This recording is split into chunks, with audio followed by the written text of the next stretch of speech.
পূর্ব মেদিনীপুর থেকে সৌভিক দাদা ভাই, আপনি 2 বস্তা গড় রসুন অর্ডার করেছিলেন। এই গড় রসুনের মধ্যে সাইজ রয়েছে, স্ট্যান্ডার্ড ক্যাট রয়েছে, কিছু লাডুয়া রয়েছে, কিছু ফুল রয়েছে, কিছু বোম রয়েছে। সব ধরনের সাইজেই গড় রসুন রয়েছে।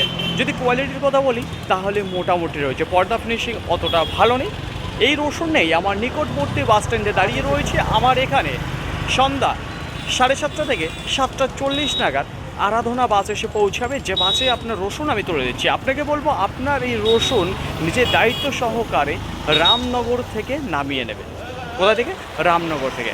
এক ঝলক দেখাবো আপনার সেই রসুন। এই দেখুন, এই যে 2 বস্তা রসুন রয়েছে, তবে দেখানো সম্ভব হচ্ছে না, ডবল বস্তা দিয়ে সেলাই করা রয়েছে, কারণ বুঝতে পারছো অনেক লং দূরত্বে যাচ্ছে। এই দেখুন, নারুদা ভিলেজার, ইউটিউব, ফেসবুক, এমনকি ইনস্টাগ্রামে আমার ভিডিও আপনারা দেখতে পারবেন। সৌভিক যে রসুনটা নিচ্ছে তার নাম রয়েছে, চলে যাচ্ছে রামনগর, নদিয়া গার্লিক। অনেকেই আমার নাম্বার আপনারা খোঁজ করছেন অথচ পাচ্ছেন না। আপনাদের বলবো 7074772623, এটাই আমার নাম্বার রয়েছে। এই নাম্বারে আমার সঙ্গে কন্ট্যাক্ট করতে পারবেন এবং নতুন করে যারা অর্ডার দিতে যাচ্ছেন এই নাম্বারে যোগাযোগ করলেই হবে। এই যে 2 বস্তা রয়েছে, আপনাদের বলেছি যেখানে গড় রসুন রয়েছে। কত করে কেনা রয়েছে? আজকে 99 টাকা পার কিলো, কুইন্টাল প্রতি 9900-র মধ্যে এই গড় রসুন কেনা রয়েছে, যেখানে স্ট্যান্ডার্ড ক্যাট রয়েছে, লাড্ডু রয়েছে, ফুল রয়েছে, কিছু বোম রয়েছে, কিন্তু কন্ডিশন অত ভালো নেই, যেখানে পর্দা ফিনিশিংটা কম রয়েছে। অসংখ্য ধন্যবাদ দাদা ভাই, আপনাকে আমার প্রতি বিশ্বাস করে এই রসুন অর্ডার করেছিলেন। বাস এতটুকুই আপনাকে বলার ছিল আজকের মতো। Good bye.